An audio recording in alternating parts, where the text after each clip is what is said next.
I've never been more ready. Let's fucking go. After eons of falling, I felt myself hit the ground.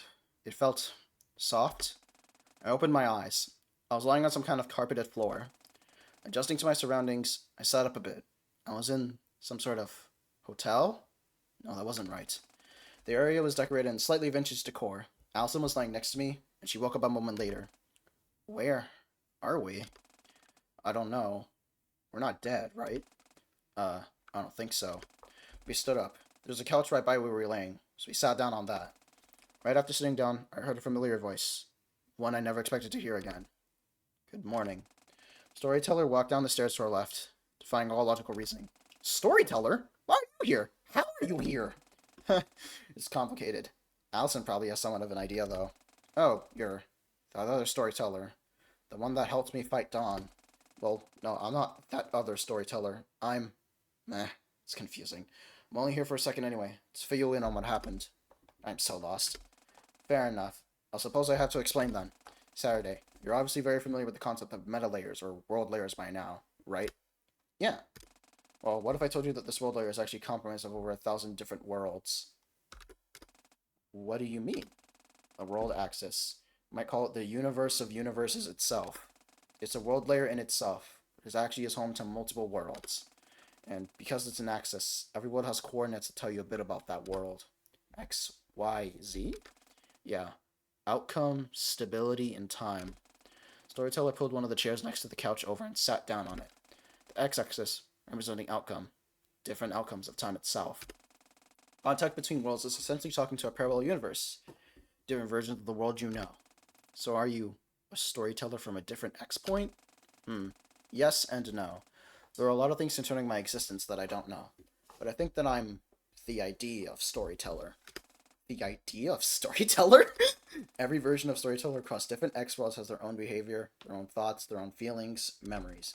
What I transpired in the past to set the world the way it is, and I am the thread that connects all of them.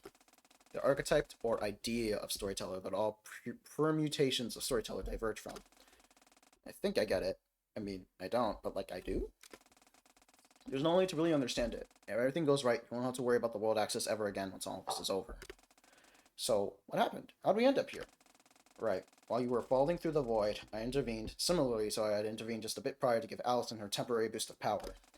I brought the three of you to Layer 2. Do you remember how back when you were first learning about the Dustbreaker core with your storyteller? At some point, the idea of a small, isolated area to stay in while the shutdown procedure is occurring came up. That is this place. The Unity Nexus. Unity Nexus, huh? Then, did you activate the shutdown procedure? Where's Dawn? Up there. Storyteller pointed up the stairs. There was a large gate at the top of the stairs with a plate above that read Theater. Four large locks barred the door shut. I locked her in there. The locks can't be broken from the inside, so she's stuck in there for now. We're gonna need to get in there if she's going to rejoin my mind. Yeah, but for now we need to focus on the more pressing task at hand, which is covering the others who were still in Layer 0 when it collapsed.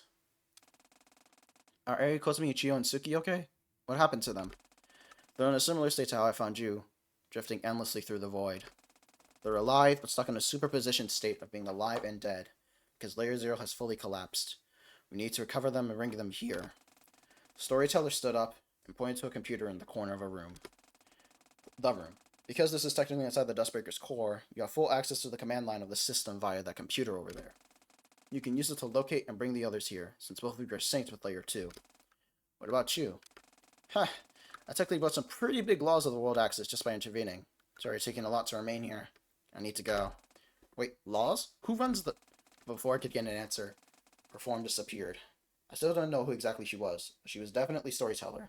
She could be trusted. I'm so confused, but at least we're okay.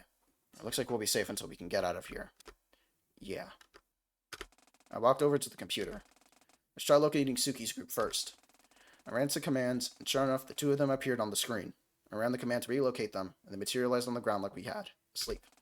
Time to look for Eri and Kotsumi. I ran the search commands, but no matter what, I couldn't find them. Panic began to set in. Shit, that's not good. What's wrong? I can't detect Eri and Kotsumi anywhere.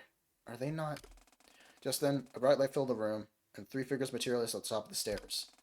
Two were Eri and Kotsumi, unconscious, and a third girl I had never seen before. Eri called to me, and it's Kanchi! Who are you? Kanchi Nitibotsu. What? Kanchi? You're their sister? How are you here? With great sacrifice. Can you explain? Briefly. I had intervened just a bit ago, clearing a bunch of rubble that was blocking Eri and Kotsumi from accessing the weak plane in the Okawachi Shrine basement. After that, her remote connection to this world was cut. I was still able to observe from the world I currently reside in, and saw what was going on. My transmitter wouldn't have enough energy to do anything for a while, so I took matters into my own hands, and entered the void myself to rescue them. You can do that? Yes. I'm sorry, I don't have time to explain my full history here. Regardless, I found them drifting through the destroyed remains of Layer Zero in the void, and pulled them out. Wait, if you pulled them out, why did you bring them here? Kanchi laughed. Because they would never forgive me if I split them up from you. But they're your sisters. You three should be together.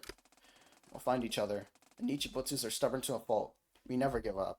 We keep fighting until we get what makes us happiest. And to them, finding me is only the happiest thing for them. If they get to stick with you guys. I felt myself tearing up a little. God damn it. Stupid Aries. Stupid Kotobi. Okay. Thank you so much for saving them, Kanchi. What happens to you now? I exerted, well, a lot of my own energy bringing them here. I'm not a part of this whole Dustbreaker thing, so accessing the Dustbreaker's core was difficult, to say the least. My wavelength is drastically destabilized now, and I don't know where I'll end up.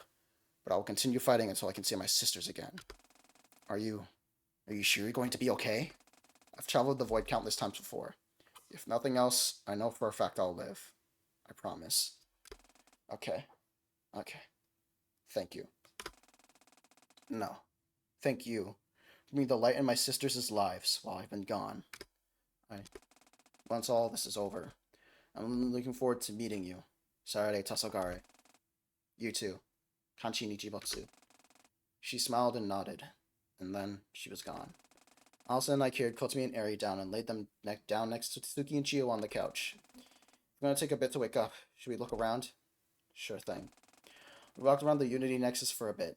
It was small but housed 5 main areas. There was a kitchen and a dining room on the lower level and a bedroom, rec room, and theater on the upper level. We couldn't get into the theater though, because that was where Dom was locked. In the bedroom, rec room, kitchen, and dining hall, however, were terminals that seemed to be connected to the locks. We tried interfering with them, but all it displayed were seemingly nonsensical codes and an input screen. By the time we went back to the lounge, Aaron and Kotsumi were coming too. Okay, where are we? Some are safe, at least for now. I relayed what had happened to them, and told them that Kanchi had saved them. Kanchi? I'm really glad she's real. What do you mean? Well, we've been in a situation where it's hard to discern what's real and what isn't. It's possible the Dustbreaker was taking advantage of our desire to see her sister, or something. But it's really her. Yeah. Just then, Chio and Tsuki also began to stir. Huh? Chio looked around. The Unity Nexus? Wait, you know about it? I designed it. I sure hope I knew about it. Okay, fair enough. Tsuki stood up. What happened Saturday? I relayed for a second time what I'd learned from that other storyteller. I see. So then, we need to find a way to break these locks, huh? Chio walked up the stairs and took a quick look at the locks. These are definitely not by my design. I guess the other storyteller put them here. Yeah, they seem to be connected to the terminals in the other 4 rooms. If we can figure out what to do with those, we should be able to get into the theater. You said that they were displaying some gauges, right? Maybe it's something in that 4th dimension? That storyteller did have the synchronization with it after all. You know, it's something you observers have to figure out? More than likely. I guess we'll have to wait and see. Until then, we should try and take the breather. It's been a lot. Seconded. I am so tired. Final chapter. Plotite.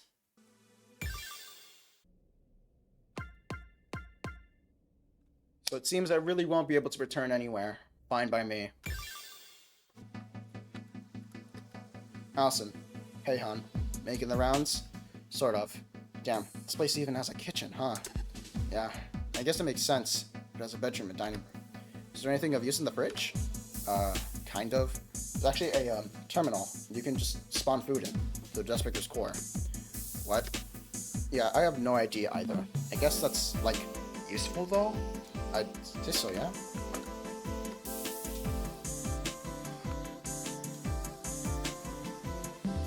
I need to play songs? Wait, hold on. Call to me. Yo, Seth. Why do you think there are 4 beds? What do you mean? I thought about that. There are 5 of us, and only 4 beds. Well, I don't think this place is designed for us specifically. That makes even less sense. The rest breaker was only meant to be used for 1 person, then. Huh, I don't know. I hope it doesn't end up being a problem if we need to get some sleep. Well, you and Allison can probably share a bed, the cutie patooties you two are. Ari and Chio. Hey, enough of that. Wait, Ari and Chio? Huh? What about Ari and Chio? What did you say about Ari and Chio? I didn't say anything about Ari and Chio. Okay. Build the gauge by playing songs. Each terminal has a set playlist of songs that can play. Playing on higher gauge levels increases the rate the gauge fills, getting full combo on all critical rates. Oh! Okay. Let's play BPM then. Okay. That barely filled the bar! Playing on higher gauge levels increases the rate the gauge fills. Oh! Wait a second. So if I play on... We're doing harmony on middle. Okay. Let's see if this works. No shot! Yo! Got it! Dude, that's barely enough. Sweet. Full combo. I got 2 grades. Alright. Oh, that built it up to hell and back. We're getting there. Okay, there we go. That's enough. All critical. That's higher than I got last time. We're ready.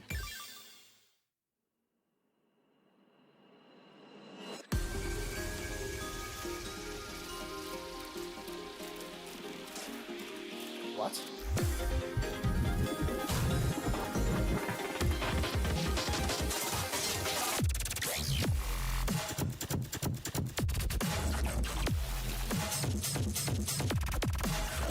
What? You know what? Yep, I already said that enough. I just... did that? Okay. From somewhere, a memory surfaces. A cold winter night, somewhere in November. Ari sat down on the bed and sighed. She looked at her watch and the time read 12:33 a.m. Another sleepless night then. I don't know how Saturday does it. Despite the bustling nightlife of Tokyo, the Ikebukuro area was still all night, due to largely being a residential area. You know, it might not be a bad night for a walk. Ari stood up off the bed and walked towards the door. Before she could turn the knob, she heard something behind her. She turned around, and there was Chio, standing in the stairway. Can't sleep either, huh? Huh, as if you need me to answer that. Chio scoffed at Ari. Are you going for the walk? Yeah, feels like a nice night to get some fresh air. It isn't snowing. Mind if I come with? I also wanted some air. Let's grab a drink. Sure. Chio walked over and opened the door, and the two walked out. Oh, I should let Kotomi know where I've gone. Hey, going for a walk. 12:30 a.m.? Yes. Well, fair enough. Kotomi doesn't even care. Okay. You said you wanted a drink, yeah? There's a vending machine in the park down the road. Ari, I live here. I know that. Oh, fair enough. Ari and Chio walked down the short road to the small park that sat neatly in the lot between the 2 houses. Do you want anything? Probably not a good idea for me to be drinking at this hour. Do you want something non-alcoholic then? Sure. Grab a juice. Any specific kind of juice or... surprise me. I don't know how much of a juice flavor can surprise you. Chio walked over to the vending machine and ordered a juice and a beer. Do they even sell alcohol in vending machines? Yeah. I mean, new ones that have ID scanners. Technology is crazy. I guess so. Chio sat down and passed Ari her drink. This is just an apple juice. Sometimes the element is surprised to be less surprised than you think. Right. Ari opened up her apple juice can and looked up at the sky. It's a cloudy night due to having snowed just recently. You couldn't see the stars. Something on your mind? Huh? What do you mean? Ari wasn't expecting the question, although thinking about it rationally, it made sense for Chio to expect that given the habit of going for a walk in the middle of the night. Oh, you seem a little down. You aren't usually up this late, right? I guess not. I wouldn't necessarily say I'm doing badly, though. You sure? May not be the closest, but I'm down to lend an ear if you got something on your mind. There's a bit of silence while I finished off her apple juice. I told you about Kanchi, right? Your sister. Since remembering more from her, from time to time, I started to remember. Moments from our past. Moments between her, Kanchi, and I. I'm not sure why it's just me. Kozumi hasn't remembered anything specific. I haven't told her yet. Do you want to talk about what you remembered? I guess. It's a hazy night in the summer. Eri knocks on the door to her sister's workplace, small office on the 14th floor of a large office building. Have you not gone home yet? Kanchi sighs and turns around. No, still processing everything. Eri walks over to the chair for guests and meetings. Sits down. Well, I can't really blame you there. I think that something like parallel worlds actually exist is a lot to digest. Kanchi turns back to her desk facing the window, and it's a file binder in a drawer. It's not even that. The idea that there's infinitesimally counted collections of energy that exist between each world. That's what's harder for me to understand. The void, as you call it. Yeah, that's also quite interesting to think about. Kanchi turns back to look at her sister, but neither says anything for a little while. An orange light streams in through the window. I want to enter. Her sister's proclamation caught Eri a little off guard. Enter what? Space that exists between worlds. I want to explore it. Eri tilts her head inquisitively, giving her sister a confused look. Is that even possible? Kanchi thinks to herself. If we were able to discover it, then it has to be. I need to find my way up there. Another short bit of silence follows, and then Kanchi speaks again. Will you and Kotomi help me? Eri sighs. We weren't willing to help you with all this crazy stuff, Kanchi. We wouldn't have joined the HL group when you founded it. She moved the chair a little closer to Kanchi. Did you forget the oath all three of us made? Kanchi laughed, although there was a tinge of sorrow in her laughter. Because I have if I'm this worried. You're right. Turning around once more, Kanchi looks out the window. Can you bring Kotomi by tomorrow? I have something I want to look into. Yeah, but you really should get home and get some shut-eye. Kanchi laughed sheepishly. Yeah, you're right. Sorry about that. Eri stood up and opened the door to Kanchi's office. Kanchi followed behind, shutting the door behind her, leaving only the hazy golden glow of the evening sunset in the room. That's what I remembered, but it doesn't make sense. What doesn't? Everything. What was this oath the three of us took? What is the HL group? I know that whatever it was, it led the two of us to end up here without Kanchi, but I have no idea what it was.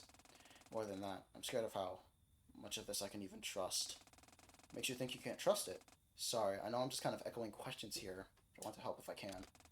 It's fine, but, well, we know the Dustbreaker can mess with memories if it feels it needs to. I'm just not sure about how much I can trust any memories I regain about Kanchi. I see. She moved a little bit closer to Eri on the bench they were sitting on. Let's try this then. You have your hand there, right? Huh? Give me your hand. Okay. Eri pulled her hand that wasn't holding the empty juice container out of her pocket. Chio grabbed it. More than anything, I know how you feel. I know how hard it is to trust the empathy of others. So I won't try to tell you that, well, I think those memories are real, or, well, I programmed the Dustbreaker, so I can tell you that the system can't do that. Not that I think you wouldn't trust me, but I understand that can be hard to bring yourself to, when you're so deep in doubt. So instead, I'll give you my trust instead. Chio made a little show of opening her palm as if to drop a pebble from it, but she wasn't holding anything. I don't get it. Am I, supposed to interpret this in a certain way, or... I just passed on to you my own trust in your memories. Your own trust.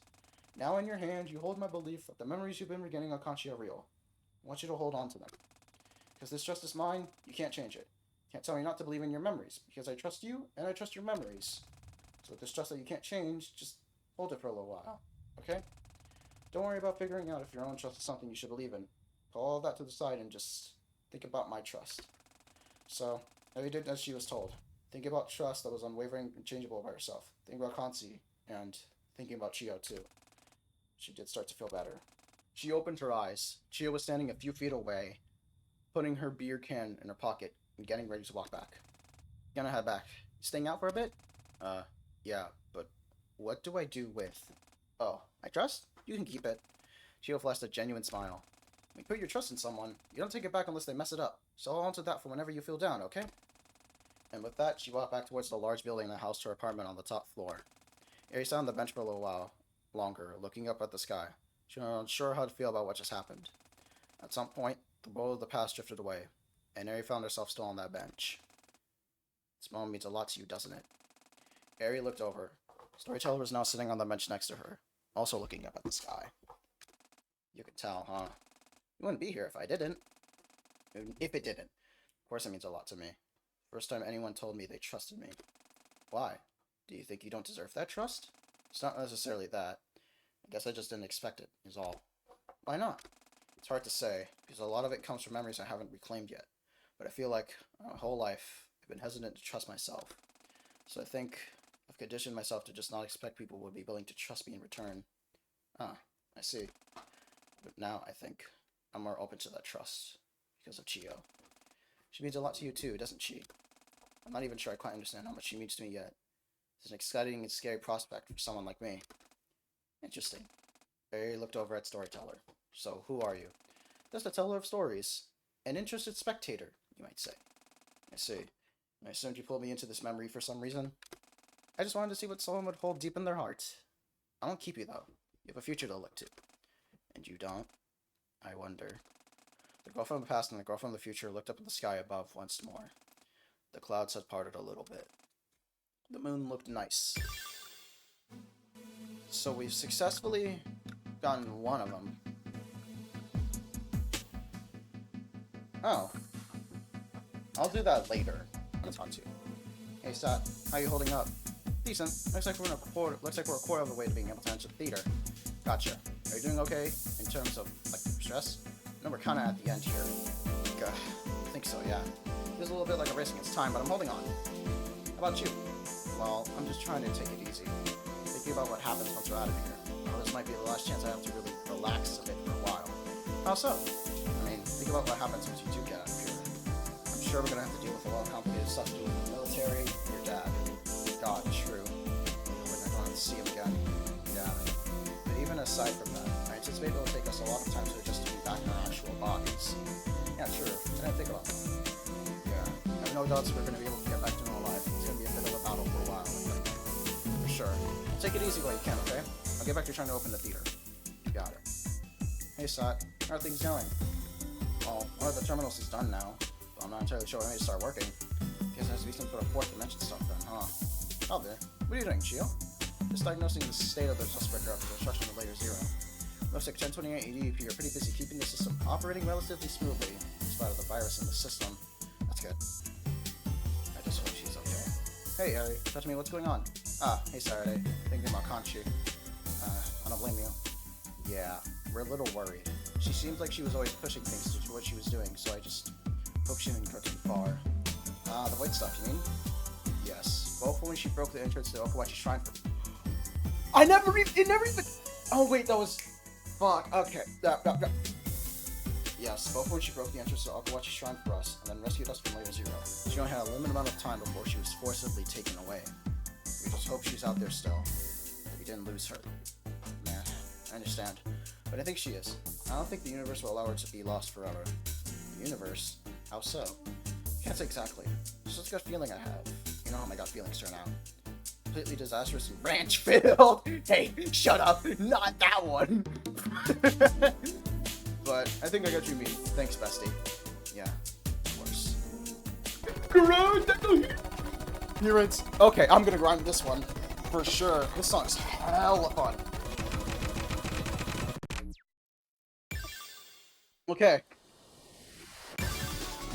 Okay. Only one great. One!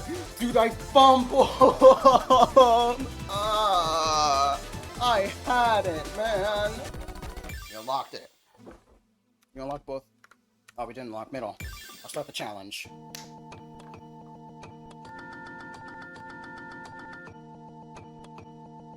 Huh?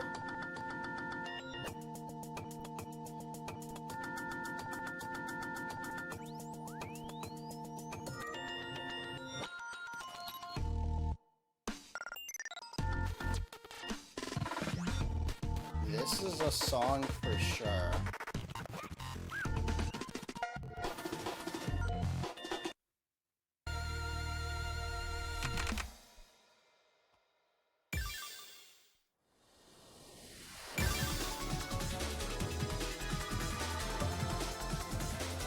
What are we gonna get this time?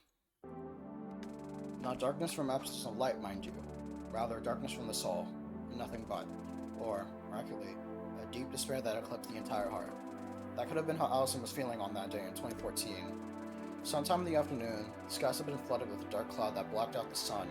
It wouldn't be inaccurate to say it resembled the night sky. It was an earthquake. A magnitude 8 earthquake had completely decimated the streets of the city Allison had called her home for the past 6 years. Allison had been on her way home from school at the time. She was only 10. Suddenly, the ground had started shaking, and chaos began to unfold. Now, Allison found herself trudging through the streets she had grown up in. She tried to avert her eyes from the violence and disorder surrounding her. It was unavoidable. It was everywhere. Mom, sis. She barely staggered through the streets to what was, until just a short while ago, her home. She passed by many horrifying sights that would no doubt never leave the recesses of her mind as long as she lived. In the corner of two streets, a woman was chased down, stabbed in the back by a masked silent. Down an alleyway, Ellen watched as a young adult man stood under an unstable building, letting the rubble fall down and crush him into a horrifying red stain. She didn't have the energy to be horrified, to be repulsed. All she cared about was reaching her home. Her home wasn't anything fancy or wealthy. It was barely a place suitable for a family in the first place. It could honestly be compared to living on the street in a cardboard box. The teachers at her school had tried to hold her back, telling her they needed to get away to the shelter point, but Allison just slipped away. It wasn't particularly hard to do with all the chaos and fighting around them.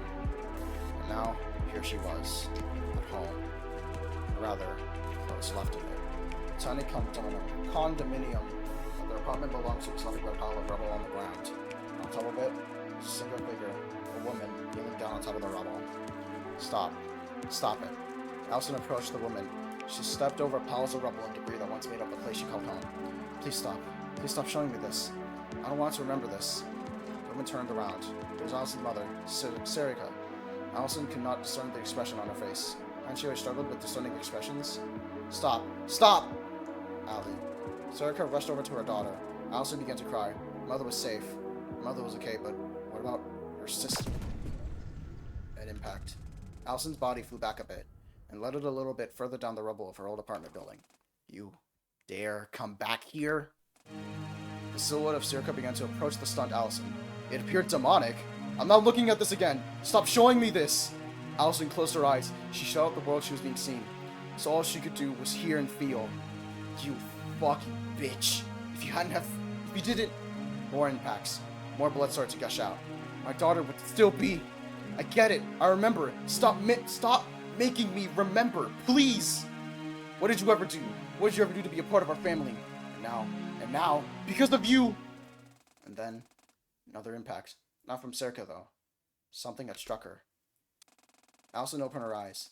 A familiar woman stood towering above Allison. Sarika was nowhere to be seen. I'm sorry.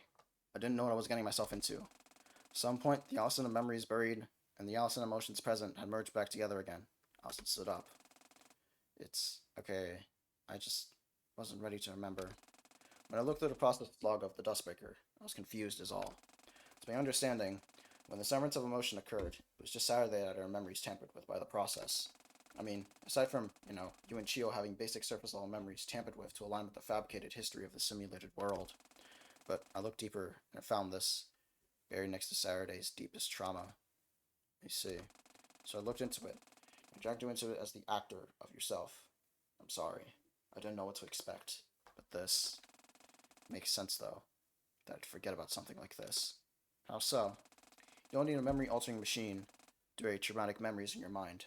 I think it's more like the Dustbreaker just filled in the gaps. I agree. In earlier parts of the Schrodinger cycle, made reference to your parents moving with you out to Kanegashima, although I'm sure as you realized, that was a fabrication. Yeah. And then once you started getting background memories, I remember being passed around between foster homes. It did strike me as odd that those two memories could be true. Obviously, we now know that they weren't. At the very least, the memories I have of having a happy life were a fabrication. But I kinda pushed those worries down a bit, in favor of being there for Saturday. I felt like what she was going through was more important. You kinda have a habit of self-sacrificing for others, don't you? Well, you don't have to be that blunt about it, but yeah, I do. Does it not hurt? Ignoring your own needs to comfort to be there for someone else? I think I only started realizing that it was hurting me recently. After the graveyard incident, and Saturday merged with, Storyteller, that's when I started thinking about myself. I realized that I didn't know who I was. I didn't know who Alice and Alistair was. I'm sure some of this is because of the impact my mother's horrible violence had on me after I was no longer in her care. But even without that, this feeling of confusion has been there. Although, I've realized that in recent times it's less confusion on who I might be and more fear to explore who I might be. Fear, how come? Well, for so long now I've been Saturday's partner. Not in the romantic meaning of the word per se, but I've been by her side, largely doing a lot of what I do for her sake. So now that she's doing better for herself, I myself wanted to explore more about myself. Being scared that it might drive us apart a bit. Oh? What if I end up changing in a way that changes how Saturday feels about me?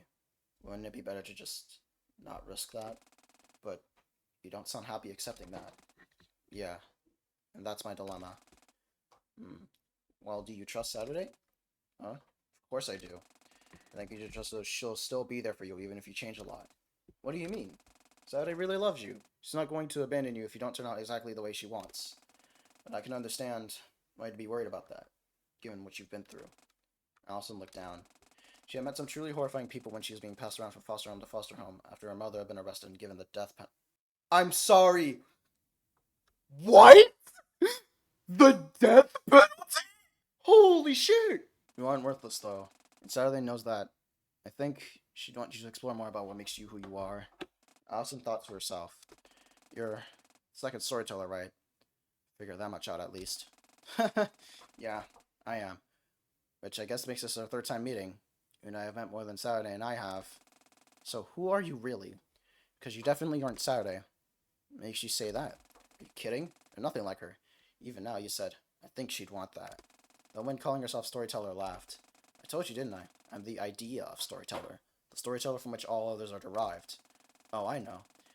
And I don't think you're entirely lying on that. But I don't think that's the entire truth. Oh? There's something else. Someone else. And for whatever reason, you're hiding behind storyteller's face. Huh. Go figure. You're scared of being yourself too, aren't you? I'd say it's a mix. Sure, when I've been doing so much behind the scenes, I'd be a little nervous to show my true appearance. There's an additional component, that being that I can't show myself as I am. How come? It's Dustbreaker technical stuff that I really don't think you would understand.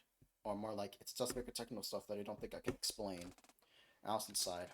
Well, I've been put in front of plenty of Dustbreaker technical stuff that can't be explained. But I understand. But you are a person, aren't you? You aren't an AI or a computer. Storyteller thought to herself for a moment. Am I a person, or am I an AI? I wonder the answer to that myself. We're now just being mysterious for the sake of it. Storyteller laughed. Ah, forgive me. I've been in here for years watching you guys go through the story over and over again. Makes sense I tried to enjoy it.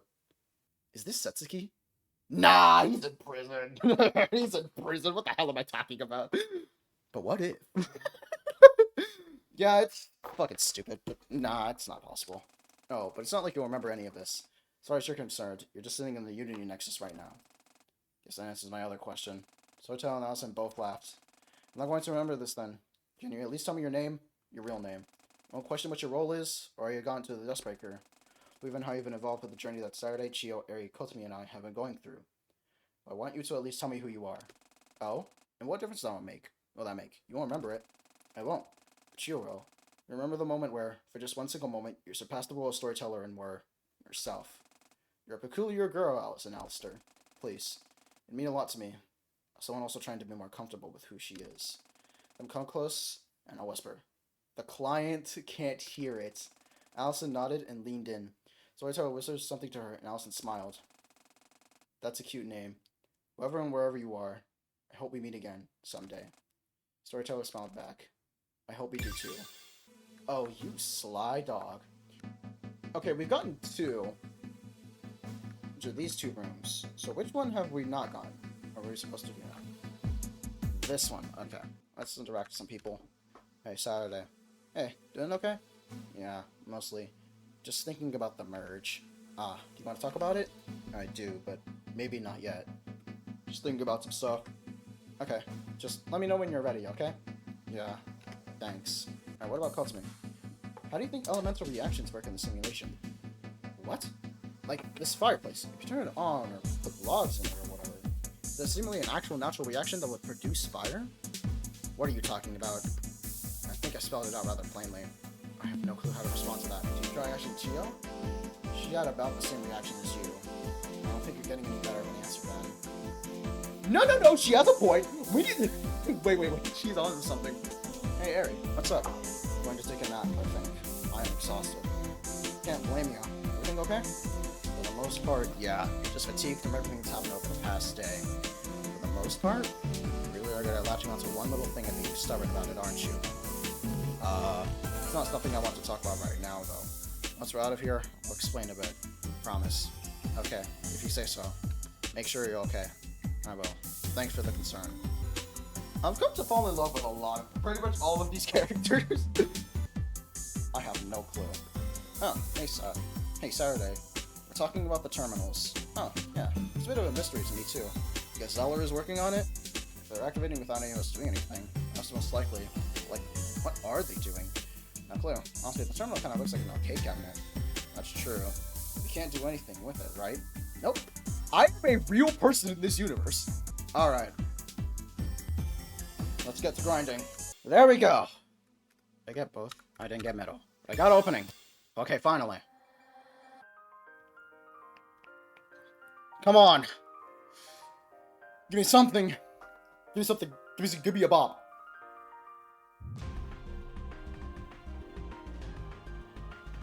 What is...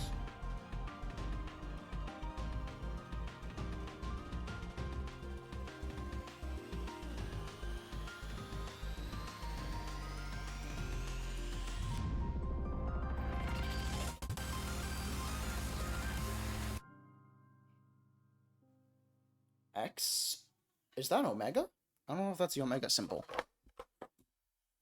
But, regardless, I don't think that took so long to load. I'm scared. I'm scared. What's in this song, bro? That's secretive? Oh, I forgot to... Okay. Okay. What do you got for me? From somewhere, a memory. Laboratory atrium spans around Chio as she analyzes information passed to her on a mirror. All systems looking okay? Satsuki's voice was coming over the intercom. He wasn't watching from the atrium itself, from the observation window placed near the roof of the back wall. So far, so good. Reports from ADEP. The wavelength stable. Maybe I should make, have Satsuki have, like, an old man voice. Or a storty man. Actually, the storty man voice works. Chio was reading off what was shown on her terminal. The information on screen showed data about the subject's brainwave patterns. Kisho, turn the power switch. Chio didn't ever really know Satsuki's family that much. Working under him, she obviously talked to him a lot. She had only met Saturday a few times working at the Sunrise Foundation. And of course, she'd never gotten to meet Suki. Very well, sir. So the switch was flipped. A loud whirring noise filled the room, and then a static discharge, blending the room in unholy light. Turn it off! Turn it off! Why had he thought this was a good idea? Why had she thought it was a good idea to help him? Surely she was smarter than that. Surely she had realized that they were playing with pseudoscience from the very beginning. This is Mr. Protective Mode, sir. I can't believe what I'm seeing. It's... Suddenly, an earthquake began to shake the entire building. The laboratory was underground, after all. Parts of the ceiling began to dislodge themselves and fall to the ground, and yet, despite that, Chio's eyes remained glued to her stream. Come on, Chio. Away from the damn screen. Now's not the time to be sticking to your science. Scanning her entire EEO and NET files. It's moving them to the sim layer. Subject, Saturday Tosagari, was only 19 years old, even though Chio had barely known her. This is humiliating that Chio was condemned through her own hands. From the observation deck above, Satsuki rushed down the stairs. The door at the front wall burst open and Satsuki rushed in. Running up to the operation chair, there's our layer above. God, oh my fucking god. What have I done?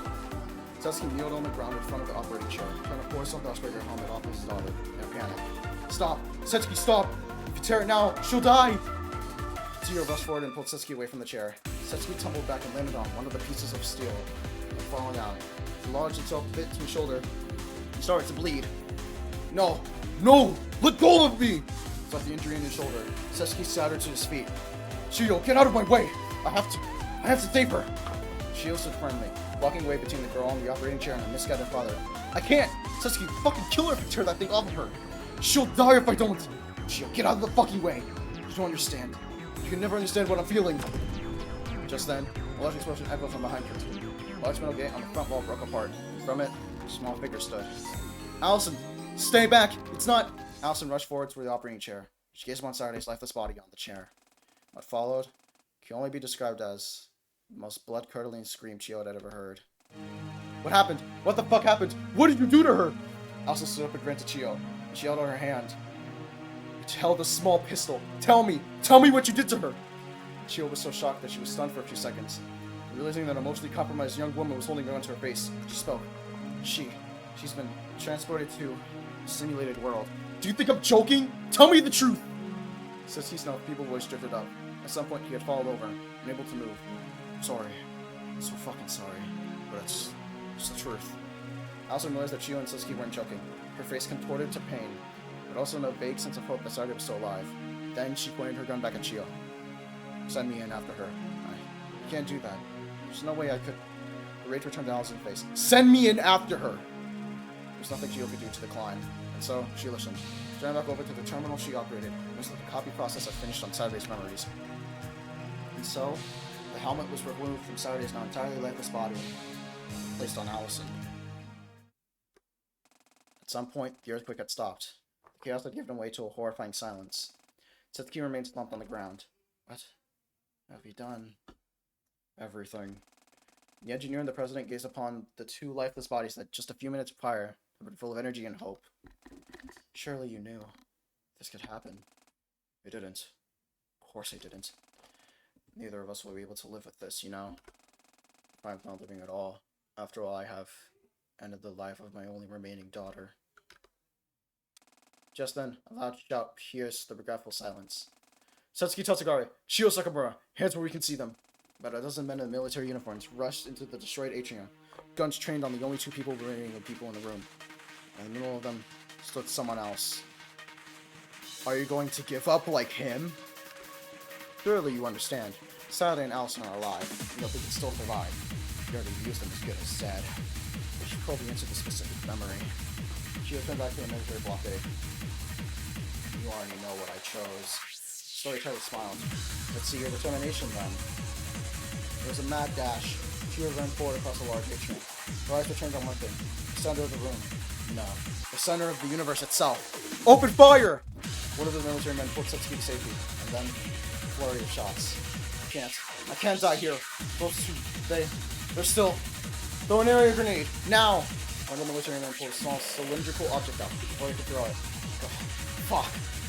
The grenader fell to the ground. She didn't have time to look back. She pulled the helmet off of Allison's body and kept rushing for the terminal, slamming the dust-breaker helmet down on her head as she ran. Chio! Go! Please! Fascinating. Even if it was an instinctual reaction, you still believed they were alive. More gunshots rang out, but Chio dodged them by ducking behind some of the large pieces of debris that had fallen in the earthquake. And then, she was there. She slammed her hand down on the button, and the warning was back. Chio turned around. There stood the dazed and shocked military group. And Setsuki, with an unknown expression on his face. Was it regret? Hope? Anger? She wouldn't have time to think about it. The helmet absorbed her mind's data, and Chio was flung through space and time. Still working away? Yep. Pushing these close. Close to what exactly? I'm not sure yet. That's what I'm trying to figure out. Something is approaching the Unity Nexus, and fast. Is it ultimation? Can't say for sure yet, but I need to focus. The others are in the dining room, right? Seems like it. Okay, I'll be fine here. Go see what's going on over there. Oh my god! I said I would not do the narrator thing, but I've kind of been, you know, doing the narrator thing. Okay, before we talk to them, I want to see what songs we have. Supernova! I know what I'm doing. Okay. That makes my job sick. Wait, is this? Are all of these songs the logs I needed? Oh my god, they are. Well, I'll have to be all in here. It's the occasion. We're gonna eat. Konomi's in the kitchen, cooking. I feel like I am not ready for this. Her cooking isn't that bad, if you're used to it. Oh god. Uh-oh, well, she can cook at least. Why is this scarier than anything else that's happened at the Deathbreaker so far? I need to get out of here. Good luck! Let's check out Konomi! Kotsumi, whatever you're making in here, please go easy on them. Huh? What do you mean? Look, I know the ranch shit wasn't our fault. It's not the only time we had a cooking disaster. Oh, it was a cooking disaster! And it was Konomi's fault! Listen to me, Kotsumi. There's a reason Ali got so good at cooking. So this is neither you nor I would ever have to make something for her again. We're trying not to let this be our last dinner, yeah? Please do not fuck this up.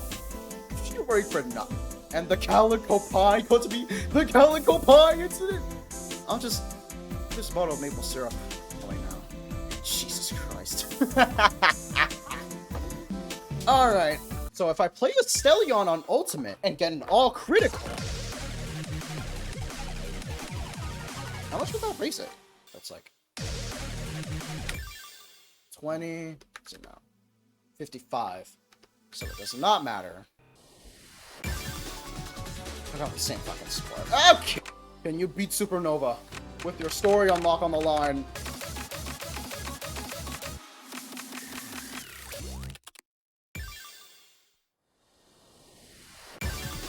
Great.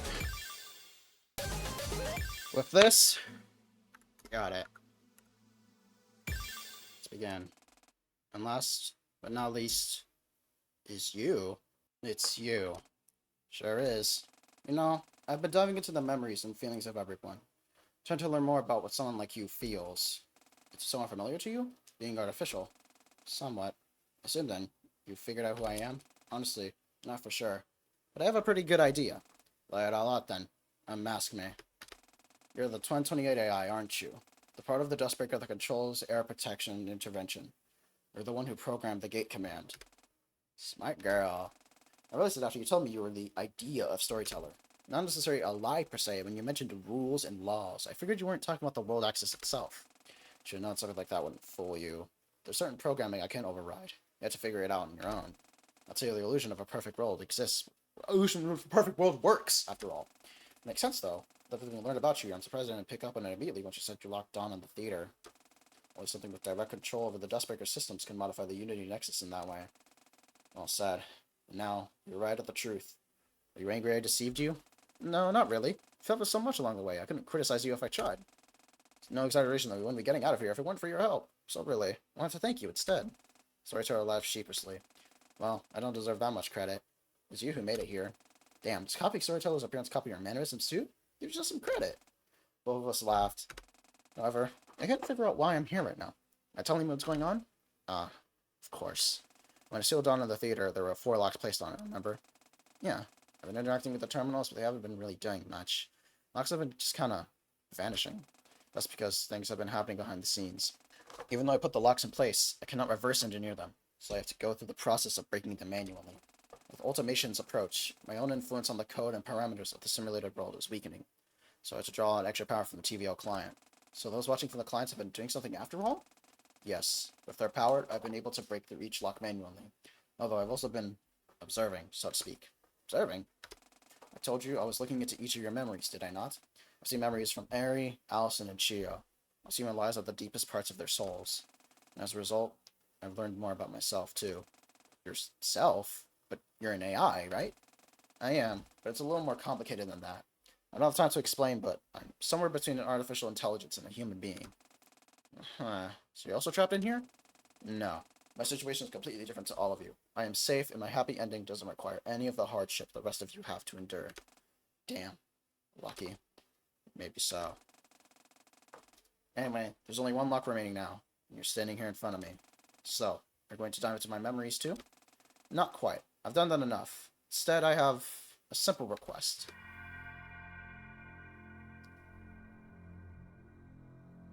What? Whoa. Suddenly, a bright light surrounded the void be occupied. Storyteller flourished her hand, and a spear-like weapon materialized in it. What? Prove yourself to me. Prove to me that you're prepared for what lies beyond this final door. I won't harm you, but I want you to show me the strength of your will. I see. That's how it's going to be. Then I'll play.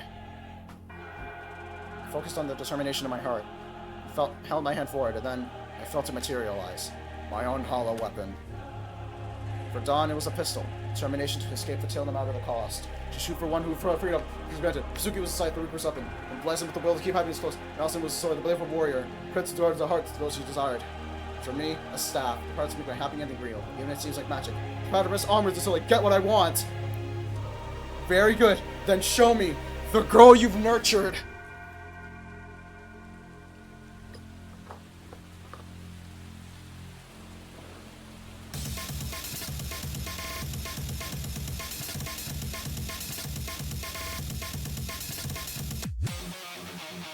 Oh shit! That yo!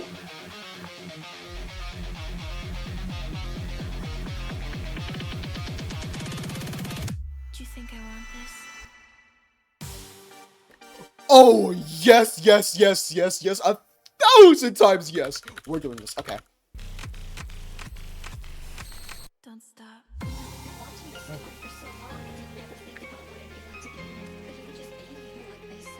Oh my god.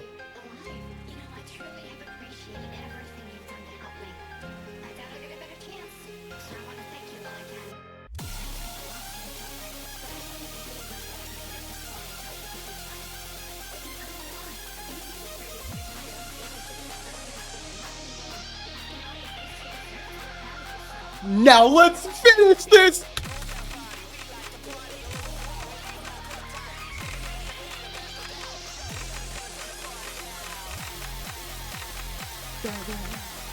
Come on.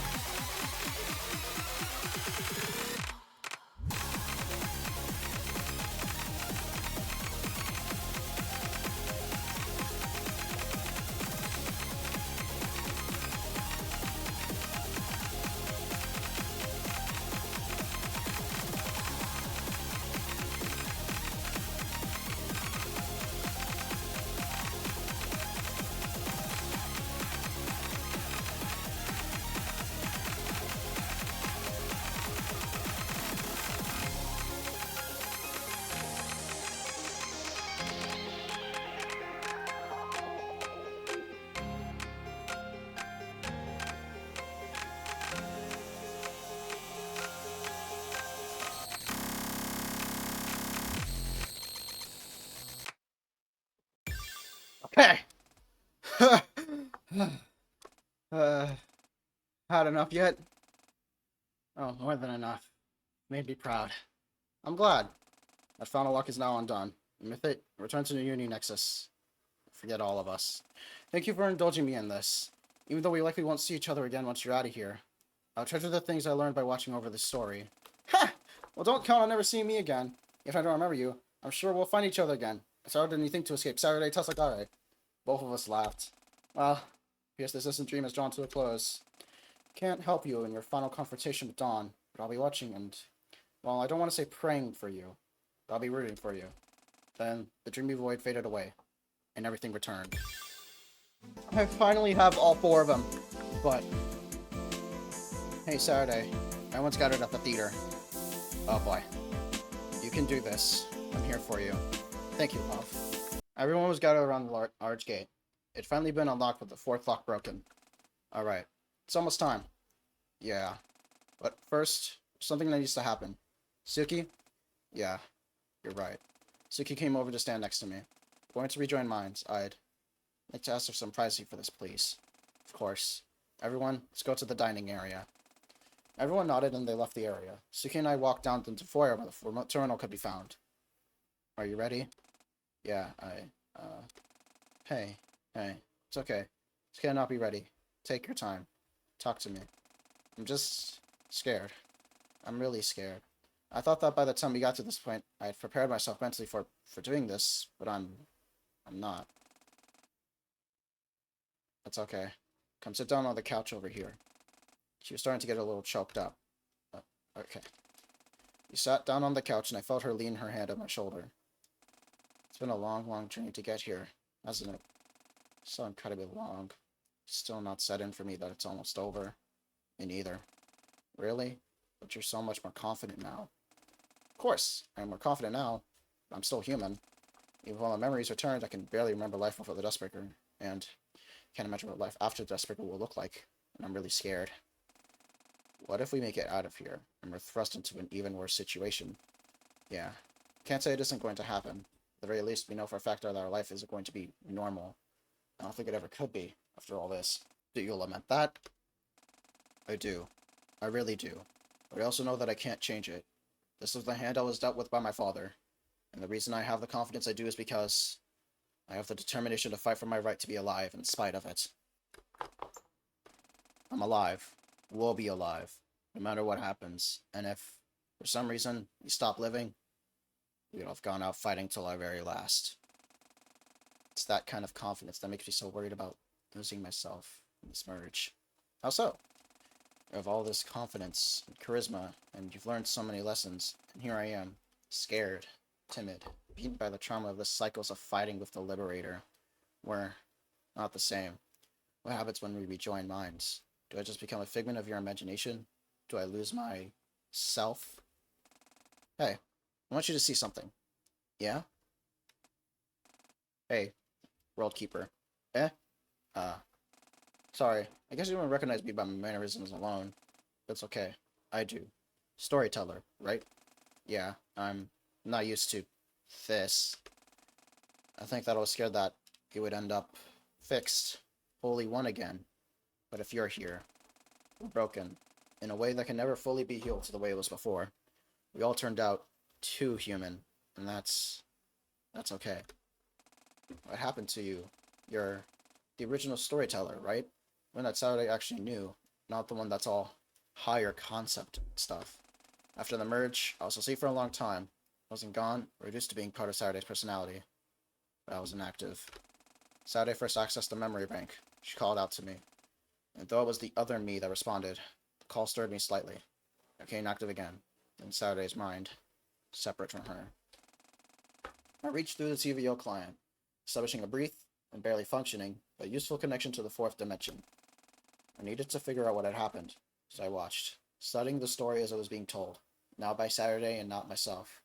I became the spectator. When did Saturday realize that you were still in there? Just now. This is the first time I've ever hopped in front, so to speak. She called out to me again because she knew that I was in there, that you needed to hear me. I don't know how she knew, but she did, and it worked. So, you're still in there, and I will be too. Yeah, it's going to be okay. I promise. Okay. Okay. I trust you. Thank you, World Keeper, or Suki. Sorry, it's hard for me to use that name, because I'm the original. It's okay. You don't have to. I can be World Keeper to you. Thank you. A brief moment passed. Suki. Hey, Saturday. Hey.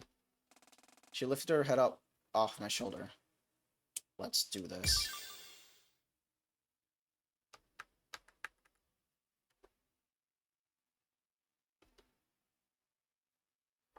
What?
Well, makes me.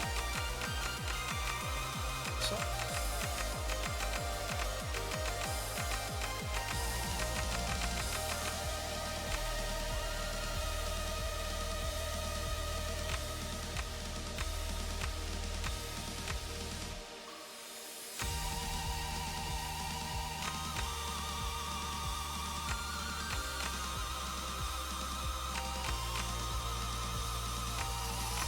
Dude, I'm getting teary-eyed.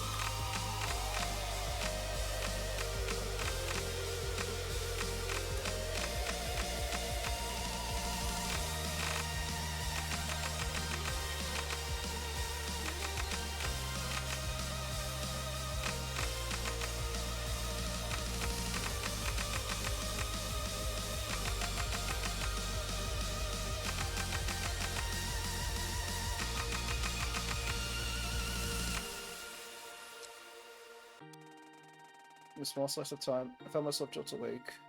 Yuki stood across from me. Well, did it not work?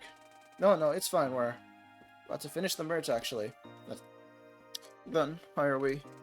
There's something I need to do. I forward and flung myself into Suki's arms. Thank you. Well, what's this now? Thank you for trying to keep me safe for thousands of cycles. But I was acting on my own hollow ideology. But you were still trying to protect me. No matter how inhuman the one acting it out was, your desire was kind, human, irrefutably so. Alright. Look, this is the last chance we'll get to talk to each other like this, okay? Even we'll still be able to talk to each other. Wasn't comfortable leaving things off without doing this. Damn it, so sentimental. Sorry. Just give the girl selfish intervention just this once, yeah? Sure, Saturday. Just this once. We embraced each other in a tight hug that felt like it could have lasted for centuries. The time is ticking. See you on the other side? See you on the other side. And that right leg filled the void. The process resumed.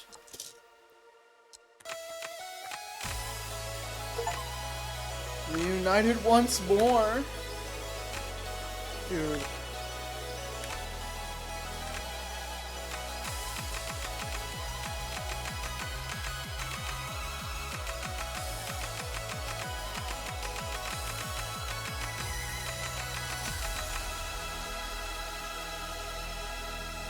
That's her grave! No! Fuck! Dude. Oh my god. Okay. I think I'm ready now. I entered the dining room, alone and together. Everyone looked up at me and understood. That's it then? I nodded. Yeah. Chio, help me start the shutdown process after dealing with Dawn. Chio sat up a little. Right. So I'm actually going to preload the shutdown procedure. Basically, we want you to activate it the moment you and Dawn rejoin minds. We don't want to waste any time. I'm not sure how long it'll take for the corruption of the internal system caused by ultimation to reach the Unity Nexus. It's pretty well tucked away, but it'll get here eventually. Wait, for real? Why are we just learning this now? I thought, as I'm assuming you did too, that the corruption extended only to layer 0, because we were operating under the assumption that that was what Dawn considered to be the sim layer, but includes layers 1 and 2, since those are technically part of what's created by the Duskbreaker. Basically, eventually, the Duskbreaker will just crash. We need to get out of here before then. Do you at least know when that's going to happen? No, but I can find out, using the terminal in the lounge. Come on. The five of us rushed out to the dining area, into the floor of the lounge. Chio put up the terminal I just used to merge with Suki. Okay, this is not good. What's up? It's getting here. Fast. Fast enough that I think we need to worry about getting everyone other than Saturday to a safer spot in memory. Shit. Really? Yeah. Luckily, I can send the 4 of us each to validly different points in memory. The automation corrupts in predictable patterns, so if we spend ourselves in stasis in the system's memory, we extend our time limit from 20-ish minutes to, 2 hours. What the hell? It's way less time than I thought. I know, so we need to act fast. Saturday, will you be able to subdue Dawn's anger in that amount of time? We don't have a choice, do we? Nope. Then I can do it. But you guys need to hurry. Wait, Saturday, are you going to face her alone? Are you sure that's a good idea? Yeah, I thought about bringing you along, but it's me. Same as it was with Suki. This is my battle to fight. My battle to finish. Walked over to Allison and held her cheek. Thank you, Allison, for helping me get here. And thank all of you guys, too. From here, I can handle this. I promise. I believe in you. I know you do. Thanks, Allie. Now go. Right. Chio started tapping away in the terminal. From far away, I felt the system shaking. Automation was drawing closer. Okay, call to me. You're up first. You ready? Ready as I'll ever be. But Saturday, do you know what's going to happen to us? Fuck. Completely forgot. But wait. I called within myself, felt her answer. Hello, Kotsumi. I've heard the answer to your problem. Huh? You're not Saturday, are you? Storyteller. Pleased to make your acquaintance. Or at least I would be, if now is the time. Listen up closely, okay? You too, Eri.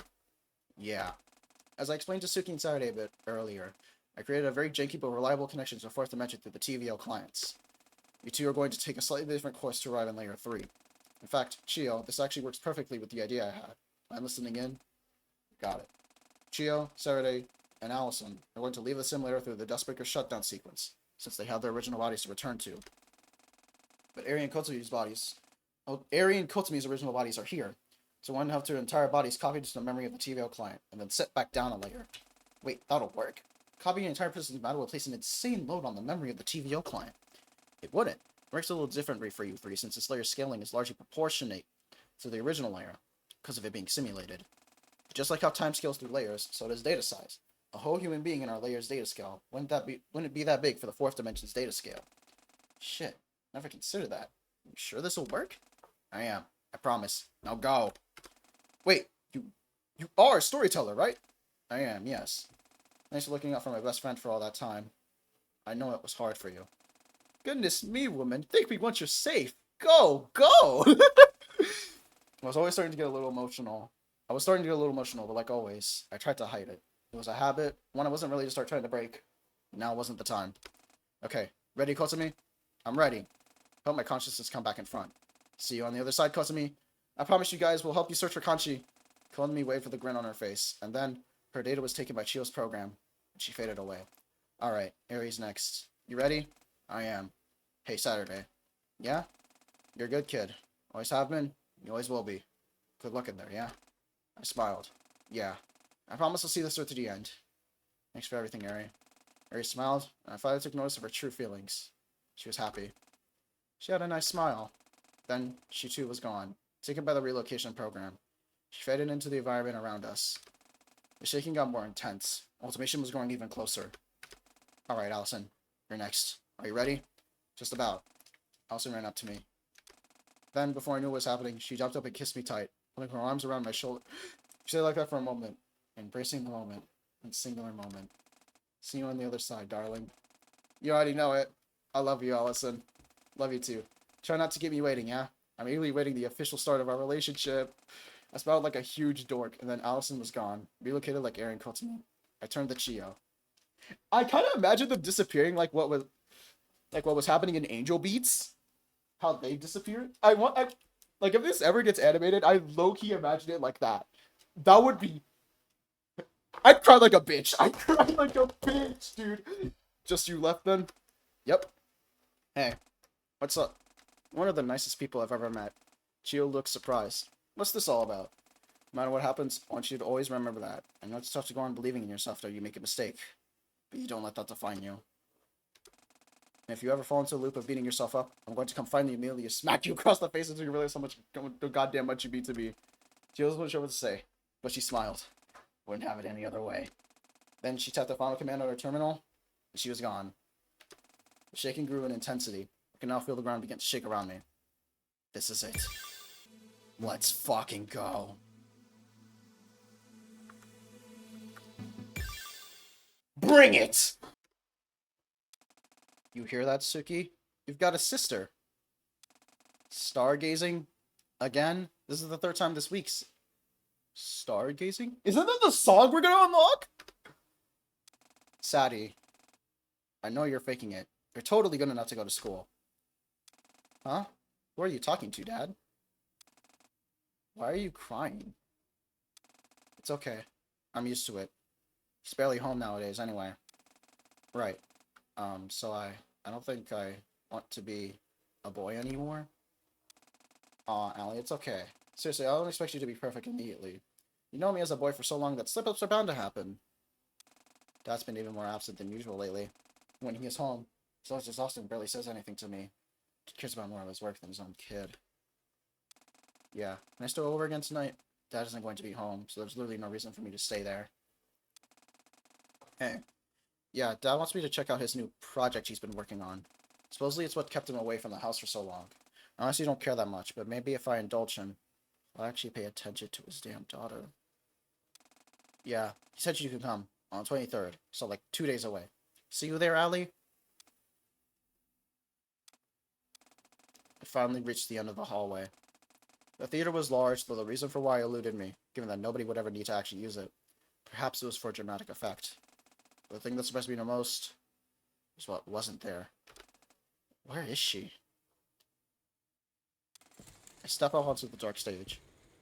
And when I did, light. Spotlight. On me. And then she stepped out of the shadow. Welcome to the end. I turned around. Indeed. Dawn laughed her usual cold laugh. Really, Saturday? Trapping a girl at a theater. Surely you're above such dirty tactics. You're just as bad as me, you know. Claiming to care about your friends and then leaving all to rotten memory while you try to convince yourself you're better than you really are. Can't see the love that's been in front of you this whole time. Words aren't the tool I most desire to use right now. I've held up my hand and for particles of null came my staff. There was no more turning back. Here and now, I'd face Dawn with my own determination. No matter what separated me from my loved ones, I'll always be there for them.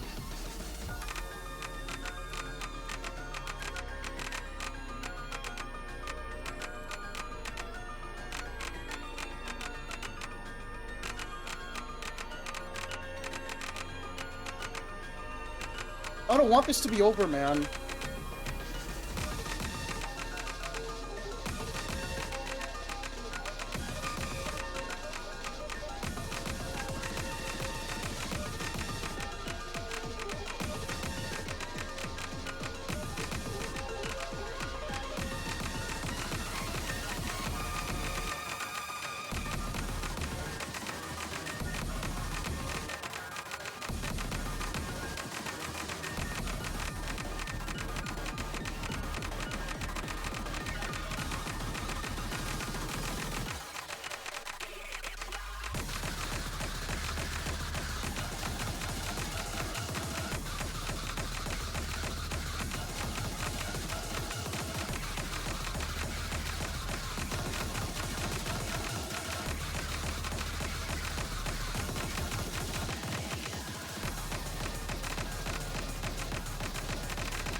Flash a bullet against the wrong part of... What? So that's it. This is it. Because of your will, you said of your so-called love, Saturday? Come on, girl, get back up. You can't leave without her. I'll find something again to keep you here as the entire system crumbles. There's no world for her. Your body there is no word for you either, Saturday. Tatsugare. Oh, trust me, I know. You're never going to accept the victory which is handed to you anyway. Not plan on continuing here in the first place. Good, good, good. Show me again, Saturday. Show me how your love will fail you a second time, a third time, a million more times. Since the moment I finally raised her dawn, who Samira had become. She's no longer bound by a single idolatry. She was hatred. It was all my internal demons, all the doubts in my mind, all the anger I've ever felt. Which is why I won't let her win here, no matter the cost.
The lucky floors, magic projectile, breaks your just right. You're not gone to the opposing pillar. She laughed. So this is it? Is it? Your love. She brushed the dust off her skirt and stood up. Oh no, my mic. This is what you call love? You're just angry, girl. Hey, it's okay. Let it all out. You'll feel better. Trust me. I shook my hand. You can try to get into my head all you want, on. Stay out of it if that's what you prefer. You never force yourself to be right about my will or what I fight for. Ugh. Sorry to piss me off. You know that girl? Did you not expect to get angry? Maybe you really did think this was easy. But I won't, because you never kill me. Not in a million years. You never even hope to. And as long as I have my loved ones to live for. And myself. Yourself, huh? Fascinating. The goal places your self-importance quite high, it seems. As opposed to you claiming you don't care about yourself at all when you only act in your own self-interest. Tell me, girl, what makes your self-love so powerful? Makes you think you have any right to claim it's anything other than a self-aggrandizing ego trip. Not how I use it. It's how I express my love. I used to care for myself, to take time for myself, to take a moment to breathe no matter the circumstance. Something you can't understand, because only your objective is to make me miserable. Dawn laughed once more and fully regained her footing. Don't make me laugh with all your lovey-dovey double bullshit. Sure, keep making excuses for yourself. Keep telling yourself that. Shall we continue then?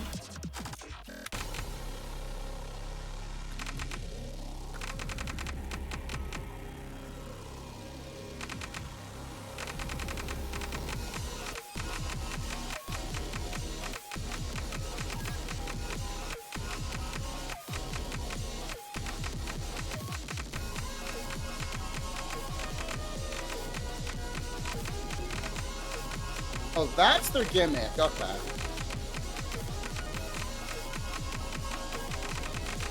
No, death bumper notes. They're notes that you actually have to hit because I think they get affected by criticals.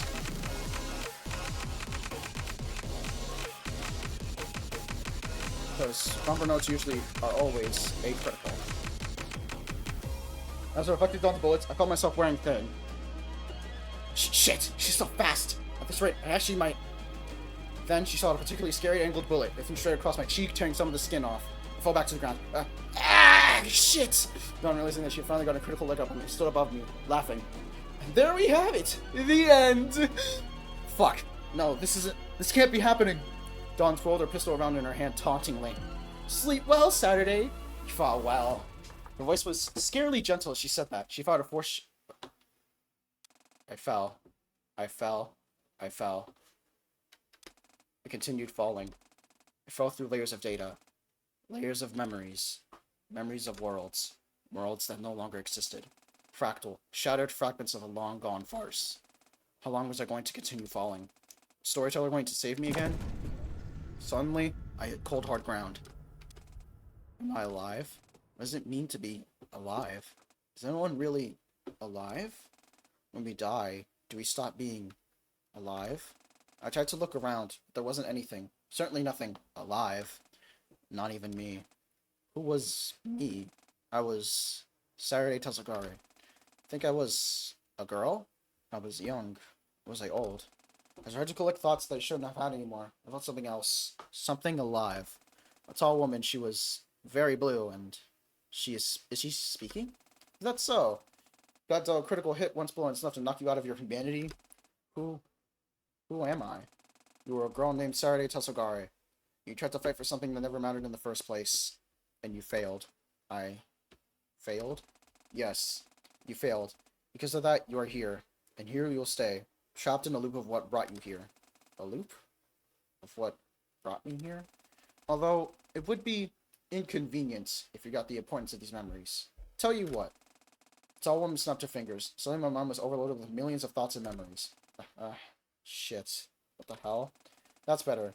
Now I can experience what's about to happen to you to the fullest extent. What are you talking about? What are you doing? Showing you what all of this amounted to, Saturday. The final punishment.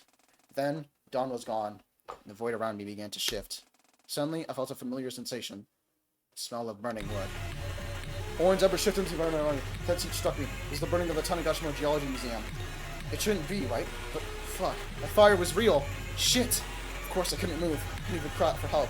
The embers raced away towards me, crackling in a way that almost sounded like Dawn's sneering laugh. Heat. Intense burning heat. From all angles. This hell. This has to be what hell feels like. Oh my god. Let it end. Let it end. Please, just let me die! The burning continues. Surely your human body would have been burned fully by now. But Dawn wouldn't allow it. I'm sorry. Please, just stop the burning. Just stop the burning. I'll do anything. Fuck. Just stop the burning! And then, I felt to cruelly grant my wish. In an instant, the scenery changed. The fire was gone. And then I felt an incredible pain in my leg. I looked down to see it crushed under a large boulder. I realized what she was doing. All of those psycholocks. She was going to force me to relive them all. I felt the ground shake around me, and then another boulder fell from nowhere, with a crushing pain all over again. I spat out a bunch of blood. Another boulder fell, then another, then another, then another. I felt the crushing pain each time. Each time it got exponentially heavier. Please, please, please, I beg. Take away my memories again. Please. Once more, everything cut. Pain instantly faded. And then the scenery changed once more. Hotel room. Just me and my sister. My real sister. Was it my real sister? She had a gun. I knew what she was going to do with it. She shot it. I felt flesh tearing from my body, shot clean through my abdomen. I wasn't allowed to die. She shot again. She shot again. She shot again. She kept shooting. 10 shots, 20, 30, 100, 1,000, 3,000, 100,000, a million, a billion. At some point, everything cut again. I was no longer there to witness it. I had left. I had shut off. It was back to nothing. The environment was back to pitch black around me. I don't know if the tall woman was there anymore. I haven't heard from her. So this is where it was going to end. Rotting away in nothingness. As nothingness.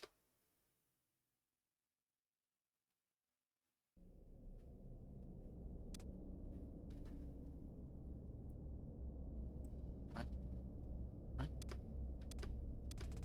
I heard a voice. It's pretty bad, huh? Storyteller. Please be storyteller. I'm gonna count the dots. Storyteller. Storyteller! I remembered I had a mouth. I used it. Nameless. Nothing came out. It's okay. You don't have to speak. I can hear you just fine. Who are you? You don't remember that either? Surely did a number on you. Another voice interjected. It's not irreversible, right, Storyteller? Tell me it isn't. Storyteller? Is that your name? It is, yes. The other one is Suki. God, first to see you like this. I don't blame you one bit. She's just so powerful. She? The tall woman? Yeah, the tall woman. Her name is Dawn. Do you remember her? Dawn? I don't. I'm sorry. That's okay. Don't force yourself. Myself? Who is myself? You're Saturday. Saturday Tasagari. 21-year-old Japanese girl. I'm Saturday Tasagari? Yeah, and we're also Saturday Tasagari. Suki, I don't think it's a good idea to try to explain that to her when she's like this. Yeah, true. Sorry. Disregard that. It's all flying way over my head. Head? What was a head again? Okay, I'm sorry. I'm gonna have to forcefully instill these memories back to you. I really wish I didn't have to do this, because after all that, the last thing you deserve is to feel more pain. Ah! What is it? What's wrong? At the mention of pain, I felt all of those feelings again. The fire, the rocks, the guns. I'm sorry. Please, just try to endure. Stop. Please, don't send me back there. I don't want to. I can't go back to that again. But Saturday. If being Saturday means I have to feel that pain again, I'd rather just remain like this. Please, don't. Suki looked at Storyteller, worried. Storyteller sighed. She nodded her head. What did that mean? Suki walked forward to my body, and I felt her hand slap across my face. I felt pain, but I didn't scream. What was that for? You taught me something, you know. Saturday did. You taught me that it's okay, in certain circumstances, to run away. Take time for yourself, to care for yourself, and not have to face everything right away when you're weak. You know what else she taught me? She taught me that taking the time to care for oneself is also we can fight onwards at the end of the day. I know you want to run away, but now, more than ever, you can't. As much as Dawn has drained out of you, I know deep in there, you know that too, because you are Saturday Tasagari, the most stubborn girl in the world. Deep inside of me, something stirred. A fraction of remembering. A girl in a hospital bed, and another girl, leaning over, holding her hand in worry. Allison? At that, the other girls seemed to look at each other in excitement. That's right, Allison, the love of your life. You remember her? Do I remember her? I desperately focus. I try to reach out to Allison. Another memory. The two same girls in the balcony of a hotel room, talking about something. That's Allison? I can speak again? Yes. The other one, the one with the pink hair. That is you. Saturday Tasagari. Saturday Tasagari. Saturday Tasagari. I reach out for more memories, another one surfaces. Another girl, holding a gun. The girl that shot me before. But is it really her? Yeah, that's me. Suki Tasagari. It's a long story. I'm not going to shoot you, I promise. Something, somewhere in the recesses of my mind, urges me to believe her. So I do. I nod. Keep going. Try calling out to Eri Nichibotsu. So I do. Eri Nichibotsu. I reach out for her hand. A memory appears. A girl, holding the tall woman from before. The one the other two called Dawn. Yes, Eri was one of our friends. Next would be, try calling out to. I don't need to hear. I know what comes next. Memory of two girls, fight and flight, locked in combat. A memory of myself at a grave, warning my sister. A memory of myself finally taking a stand against the tall woman, against Dawn Hisamura. A memory of Suki intervening. Memories of happiness. Memories of battles. Memories of finding solace even in the darkest of times. I remembered. I remembered. I remembered! I remember everything. Yes! Welcome back, girly! Yeah, sorry about that. I just wasn't prepared for exactly what Dawn had up her sleeve. Not that I can blame you. I couldn't properly analyze that she become hatred incarnate. It felt like Storyteller was blaming herself. I shook my head. Look, it's not important right now. I'm out here, but Dawn isn't. Let me get out of wherever here is. Right, about that. Where do you think we are? Wait, is this not the void? The true void? That's what I thought too. First through metal layers, didn't I? No. That's what Dawn wants you to think. But that's impossible. Synchronized with layer 2. That's still in the sim layer. She doesn't have the capacity to make sequels. Supposed to gaze at what's really there. Then we'll start shit back to where it should be. Yeah. Okay.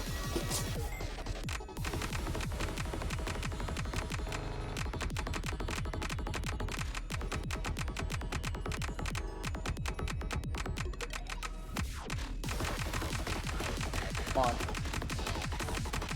Zeller! We'll do whatever I can!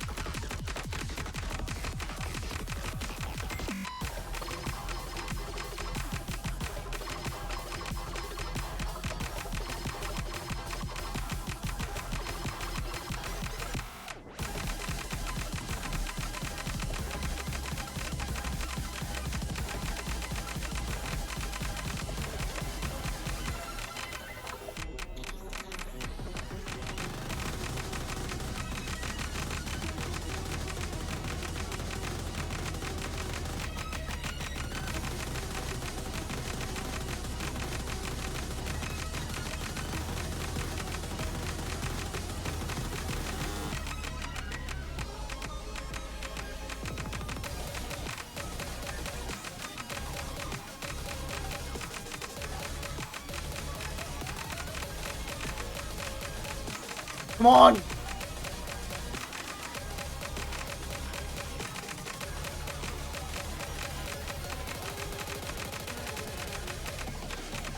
The last thing I want to lose is her memories. Come on. Oh, she got a gate in the back or whatever. Come on.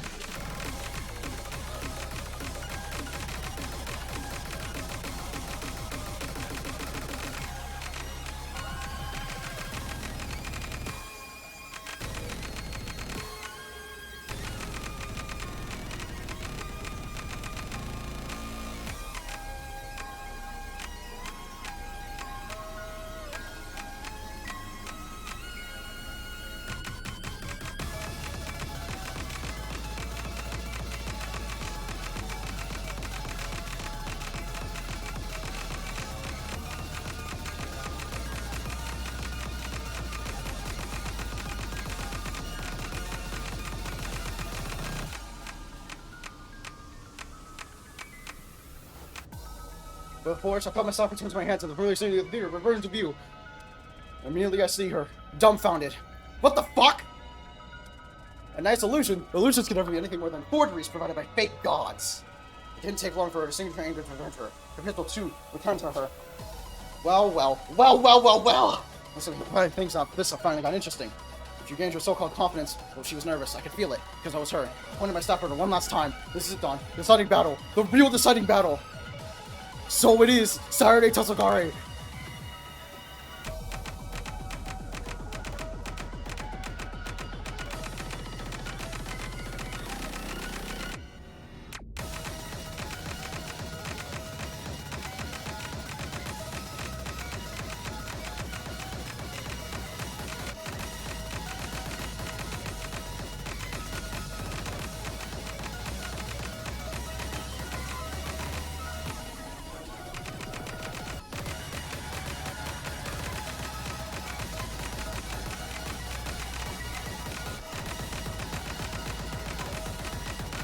Come on.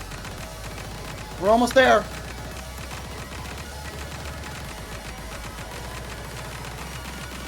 Come on!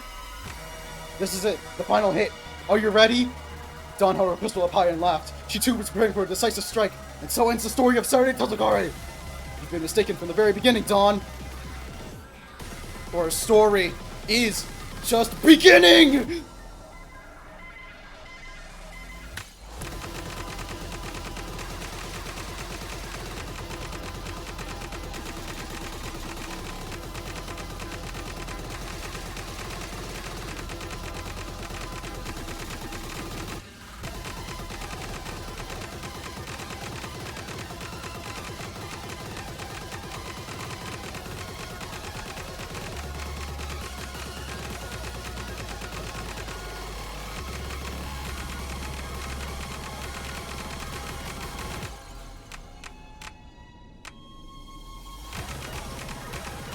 Dude, how long is this fucking song?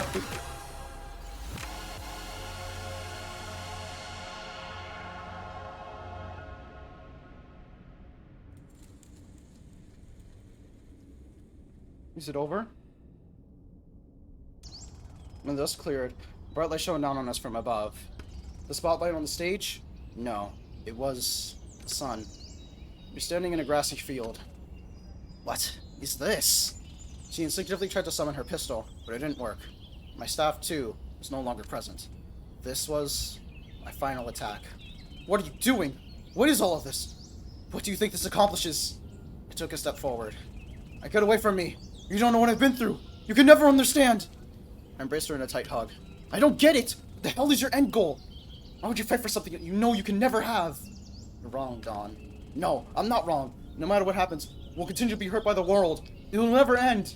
I fought for it for so long, and now it's been put face to face with just how hopeless it is to try to fight the cycle. You can't. The world will keep hurting you. Don't you get it? Don't you want to be happy? Then, I felt it. Recognition from the world itself. The shutdown process was beginning. The world recognized Dawn's resignation. She fell to her knees, starting to cry. This world isn't worth living in. Everyone makes it seem like it's just so easy to move on, yourself included. It's not. It's not! I tried so hard, and what I get for it? Never-ending suffering! I leaned down and helped her up. I pointed to something in the grass further up the hill. Hey, let's go see what it is. Fine. You've already won. Just rub it in my face, why don't you? I took her hand, and we made our way through the tall grass. 2 people lay in the grass there, enjoying the light of the sun. It was myself and Allison from the summer of 2020. The last summer we had before all this began. My younger self looked over at Allison, her eyes closed, basking in the sunlight. She smiled. And then she turned to her other side, so Allison couldn't hear her, whispered something to herself. Dawn began to sob. No. You already overcame your trauma before all of this even began? Even without everything Desperate was supposed to do? You already reclaimed your happiness? I went to her and hugged her once more. You're right, you know? Dawn could barely speak through her tears. Huh?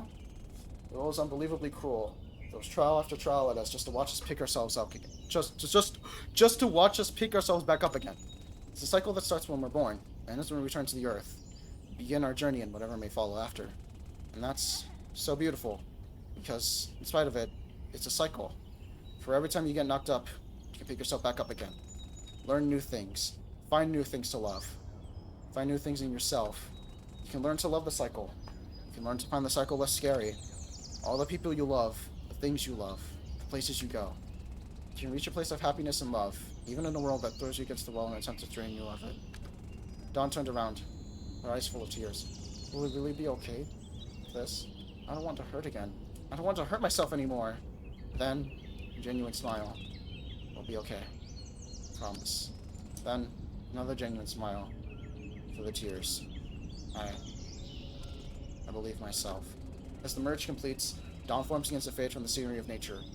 The younger Saturday and Allison sit up as the sun begins to set. Soon, we'll be back in school, you know. We don't have time to do this all the time. Well, yeah. The fact is we can do it all at all is pretty cool to me. So don't take for granted the time I've given to do cool things like this with you. Fair enough. Just get going back to your place? Let's wait a little bit. The sunset is really nice from up here. 3 people. 2 younger, 1 older. Sat at the top of the hill. 2 people unknowingly prepared themselves for a battle that would redefine their lives. The older Saturday stood up. Good luck, kid. You're gonna do great. The scenery around faded to white as the memory of the past faded. And then, it was just me and a terminal. And I approached it. It read, to complete the shutdown procedure, please confirm rejection of all the following inhabitants. Chio, Alice, and Saturday. So called me and Ari had already made it out. I smiled. I pressed the button. A large fight filled the void, and Chio and Allison appeared behind me. And in front of us, a great gate, beaming with blinding light. What is that thing? The end. It was the end. The final road between us and the world we'd come from. The world we hadn't seen for 4 years. This is it then? This is it. Are you guys ready? You already know we are. Yeah. Let's do this. Alright. And as for you, communication will probably be severed. TV will go down at the same time the disk breaker shuts down. Back up the memories of everything in the client itself. I don't know if any of this meant anything to you. It feels like all this is what you needed to hear, but So I'll help you anywhere close to the way it helped me. Be really glad. All of that stuff applies to anyone, no matter what world you're in, no matter where you're from. So find things to make you the happiest and chase them down to your very land. Things are going to get better. They always will. And then they'll get worse, and better, and worse, and then better again. And that is the beauty of the cycle of life. Finding love for that struggle. Finding every day to try to feel alive. Even if you don't see what happens next for us, through all this, I hope we can trust that we'll be okay. And that we'll never stop fighting. And with full confidence that you'll do so. Fight for your right to happiness. Be okay with taking care of yourself between battles.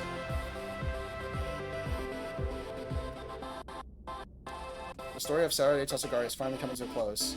And beginning, all the same. And so, one more time, she says, good night!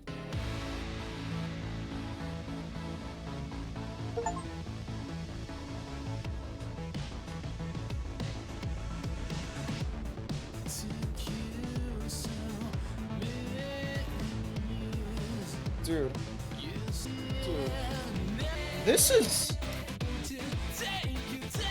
Dude, I'm...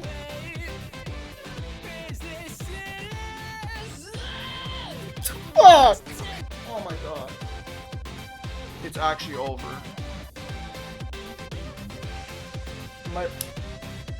I'll never forget this for as long as I live. Is that an over-exaggeration? I'll wait and see. But thank you, Vivid Stasis. I actually can't believe this is over. It doesn't feel real. Fuck, dude, I'm not crying a third time in the same recording! Are you kidding me? You know what? When I said maybe you'll remember this, I think it'll change it to a definitely. My hand, like, actually hurts a little from how many songs I've been playing today. I swear to God, if they end this with the Andy U, I'm actually going to absolute fuck. Please, well, please don't, bro. Or just my name. Please don't, bro. I'm begging all Vivid Stasis players, past and present, in loving memory of Charlie, Emery, and Mara. This game was produced on the undisclosed traditional territories of the Squamish Nation, and I possible without the care of the lands and rivers. Presented by Scour Works and Haji Melee. Thank you for playing. Begin chapter A? Oh my god. I can start chapter alpha now? Wait. Achieve 50% game completion and open the profile screen. That means I have them all.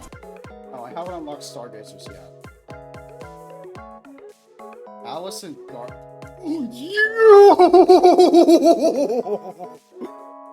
Yo! What am I looking at? Oh, what the fuck? You have to be kidding. That looks so sick. Anything else? Oh, there's cards! Oh, that's what the cards are! Oh, that's what they are. Arian Shields romance! Oh, I wish I got to see the end of it, but... Alright. I'll begin chapter 8 at some point. Okay. For the final time, at least for the story mode. Thank you for watching, and I'll see you next time.